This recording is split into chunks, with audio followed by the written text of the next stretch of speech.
এখন তো অনেক মানুষই সেটা কাজের জন্য হোক বা নিজের চেহারা সৌন্দর্যের জন্য হোক, যাদের চোখের পাওয়ারের সমস্যা আছে তারা চশমা ব্যবহার না করে লেন্স ইউজ করে। লেন্স ইউজার যারা রয়েছে তারা কোন কোন ভুল করলে খুব মারাত্মক হতে পারে?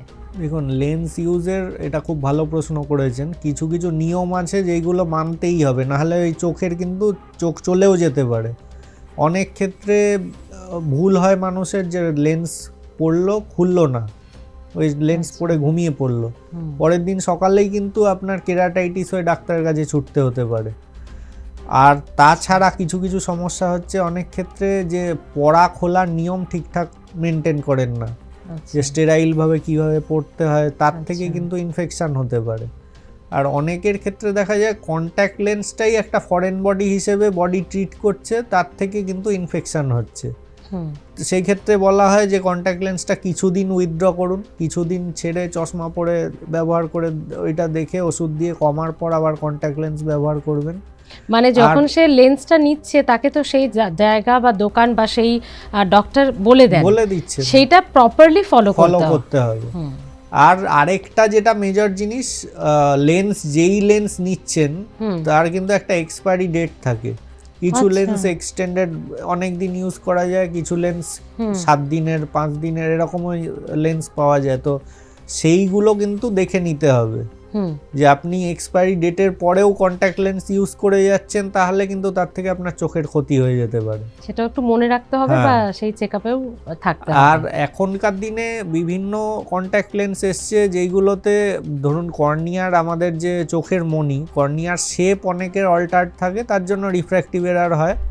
তো কর্নিয়ার শেপ ঠিক করার জন্য অর্থো কে লেন্স বলে এখন এটা লেটেস্ট মডেলিটির লেন্স এসছে, যে কর্নিয়ার বলছে ওভারনাইট পরে থাকলে কর্নিয়ার শেপটা আস্তে আস্তে ঠিক হয়। তো স্যার, হ্যাঁ, আর একটা খুব মানে এটার সঙ্গে যে প্রশ্নটা করতে চাইবো, সেটা তো গেল আমার পাওয়ারের জন্য লেন্স। অনেকে আছে নিজের সৌন্দর্যের জন্য বা আমাদের এই আই বলে যে কালারগুলো কালারফুল দেখানোর জন্য, ফ্যাশনের জন্য লেন্স ইউজ করেন, সেটা কি ভালো চোখের জন্য? দেখুন, কোনো জিনিসই যদি স্বাভাবিক জিনিসের থেকে আর্টিফিশিয়াল জিনিসে কমপ্লিকেশন হওয়ার চান্স থাকবে, কিন্তু যদি কেউ পড়তে চান, সে তো পড়তে তো বারণ করা যায় না, কিন্তু নিয়ম মেনে যাতে ঠিকঠাক যা যা প্রিকশনস মেনে পড়ার কথা সেগুলো মেনে যদি চলেন তাহলে অসুবিধা হবে না। আর যদি কখনো আপনার চোখ বলে যে কন্ট্যাক্ট লেন্স তুমি পড়ো না, পড়ার পরই চোখ লাল হচ্ছে, জল পড়ছে, তাহলে সেই ক্ষেত্রে তার সেই লেন্সে কিছু একটা সমস্যা হচ্ছে, তখন তার সেইটা উইথড্র করে ডাক্তারবাবুর কাছে গিয়ে দেখানো উচিত যে আমার এরকম হচ্ছে, তো আমি কি করব। অনেকের ক্ষেত্রেই যেটা বললাম কন্ট্যাক্ট লেন্স ইনডিউসড কিন্তু কেরাটাইটিস হতে পারে, ইনফেকশন হতে পারে, সেইগুলো যাতে না হয় তার জন্য আগে থেকে প্রিকশন নেওয়াটা দরকারি। স্যার, এই প্রেশারের কথাটা, চোখের প্রেশার, মানে আমরা তো হাই প্রেশার মানে জানতাম প্রেশার মাপলেই বডির হাই প্রেশার, রক্তচাপ বোঝা যায়, চোখে প্রেশার এটা কিভাবে সম্ভব? চোখে ধরুন চোখের স্বাভাবিক একটা প্রেশার আছে, না হলে তো চোখের সব যে বিভিন্ন যন্ত্র হয় নাকি মাপার? হ্যাঁ, সেটা মাপারও যন্ত্র আছে। হ্যাঁ, চোখের প্রেশার যদি না থাকে তাহলে কিন্তু চোখের যে বিভিন্ন স্ট্রাকচার আছে, মানে সামনে থেকে পেছন অবধি, তাহলে সেইগুলো কিন্তু ঠিকঠাক থাকবে না। চোখের ভেতর একটা ফ্লুইড আছে, অ্যাকোয়াস হিউমার বলি যেটাকে আমরা, সেইটার সার্কুলেশন ঠিকঠাক থাকলে চোখের প্রেশারটা ঠিকঠাক মেনটেন থাকে। এবার সেই চোখের প্রেশারের স্বাভাবিক একটা রেঞ্জ আছে, আমরা মোটামুটি 12 থেকে 22 এটা হচ্ছে নর্মাল রেঞ্জ ধরি চোখের প্রেশারের। 12 থেকে 22 থাকলে ঠিক আছে। হ্যাঁ, এবার সেই চোখের প্রেশার অনেক সময় হয় যে কোনো অ্যাকিউট কন্ডিশনে বেড়ে গেল, মানে কিছু কিছু এর সঙ্গে অনেক কিছু রিলেশন আছে। ধরুন পেশেন্ট কোনো মেডিসিন খান, তার সঙ্গেও কিন্তু রিলেটেড প্রেশার বাড়তে পারে। হ্যাঁ, এবার রোগের জন্য ধরুন মেডিসিন, সেই মেডিসিনটা লাগবে। অনেকের ধরুন কিডনি ট্রান্সপ্লান্ট হয়েছে, তার তো সারা জীবন একটা স্টেরয়েড সাইটোটক্সিক ড্রাগ সেগুলো চলবে, এবার তার এফেক্টে কিন্তু স্টেরয়েড খেলে চোখের প্রেশার বাড়তে পারে।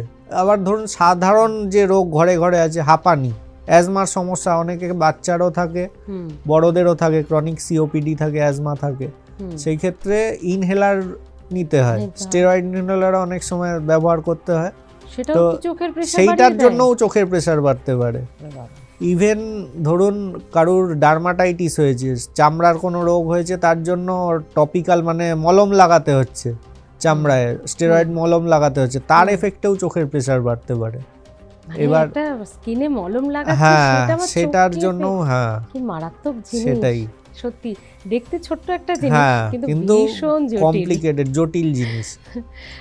স্যার প্রেশারের কথাটা হলো, কিন্তু স্ট্রোক মানে তো আমরা জানি ব্রেনে হয়, চোখে স্ট্রোক এটা বুঝবোই বা কিভাবে বা কখন সেই পরিস্থিতি তৈরি হয়? এইটা খুব ভালো প্রশ্ন করেছেন। চোখে স্ট্রোক বলতে আমরা বোঝাই যে বিভিন্ন ভাস্কুলার অক্লুশন হয়, মানে আমাদের যেমন ব্রেনে আর্টারি আছে, ভেন্স আছে, সেরকম চোখের ভেতরেও আর্টারি আছে, ভেন্স আছে।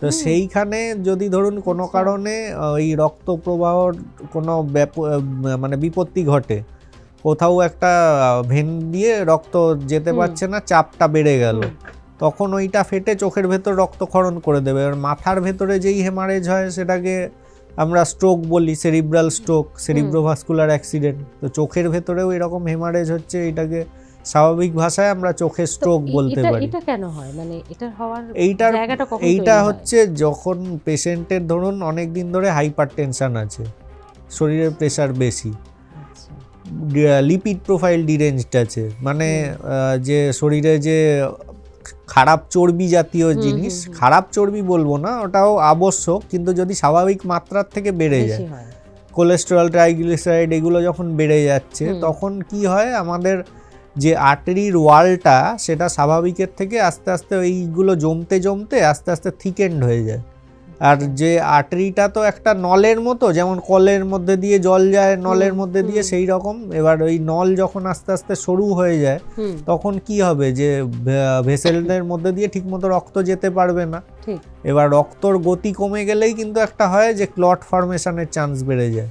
মানে রক্ত কেটে গেলে আমাদের যে ধরুন ক্লট হচ্ছে, রক্ততঞ্চন, ওটাও খুব জরুরি শরীরের জন্য, নাহলে তো পেশেন্টের একবার কোথাও কাটলে সে ব্লিডিং হয়েই মারা যাবে, মানে পুরো বেরিয়ে যাবে রক্ত। এবার সেই রক্তর ক্লট হওয়ার সেই মেকানিজমটাই যখন ওই আর্টারির ওয়ালগুলো থিকেন্ড হয়ে যায়, লুমেনটা ন্যারো হয়ে যায়, তখন আর্টারির ভেতরেই ক্লট ফর্মেশন হয়ে যায়। তো সেই ক্লট ফর্মেশনের জন্য সেই একটা ধরনের স্ট্রোক হয়, যে আর্টেরিয়াল অক্লুশন থেকে একটা স্ট্রোক হয়, আর ভেনাস অক্লুশন থেকেও স্ট্রোক হয়। এবার এইগুলোর জন্য পেশেন্টকে যেগুলো জানতে হবে, যে প্রেশার থাকলে প্রেশার ভালো করে কন্ট্রোল করতে হবে, মানে শরীরের প্রেশার, হাইপারটেনশন যদি থাকে, রক্তচাপ যদি থাকে। তাছাড়া এই লিপিড প্রোফাইল যদি ডিরেঞ্জ থাকে, লিপিড প্রোফাইল ভালো করে কন্ট্রোল করতে হবে মেডিসিনের ডাক্তারবাবু দেখিয়ে। তাছাড়া যদি ডায়াবেটিস থাকে, ডায়াবেটিস আরেকটা বড় কারণ, ডায়াবেটিসের জন্যও কিন্তু চোখে স্ট্রোক হতে পারে। ডায়াবেটিক রেটিনোপ্যাথি একটা আলাদা এন্টিটি, কিন্তু ডায়াবেটিসের জন্যও যে ব্লাড ভেসেল ড্যামেজ হচ্ছে, তার থেকেও স্ট্রোক হতে পারে। আর তাছাড়া কিছু কিছু কন্ডিশন আছে যেগুলো হচ্ছে রক্ততঞ্চনের, মানে রক্তর ক্লটিং ফ্যাক্টরগুলো ঠিকঠাক কাজ করে না, অনেকের ক্ষেত্রে দেখা যায়। তাদের ক্ষেত্রে যেমন হেমারেজিক সিভিএ, মানে ব্রেনে স্ট্রোক হতে পারে, তাদের ক্ষেত্রে কিন্তু চোখেও স্ট্রোক হতে পারে। কিছু কিছু কনজেনিটাল ডিজিজ আছে, তার মধ্যেও এইরকম দেখা যায়, পেশেন্ট চোখে স্ট্রোক নিয়ে প্রেজেন্ট করলো। তো মেন যেটা বলার, ওগুলো রেয়ার কজ, কিন্তু মেন কমন কজ হচ্ছে কিন্তু যেগুলো ঘরে ঘরে এখন রোগ আছে, হাইপারটেনশন, ডায়াবেটিস, ডিসলিপিডেমিয়া, মানে ওই কোলেস্টেরল, ট্রাইগ্লিসারাইড, এগুলো গন্ডগোল হচ্ছে। ডায়াবেটিস চোখকেও কিন্তু খারাপ করতে পারে।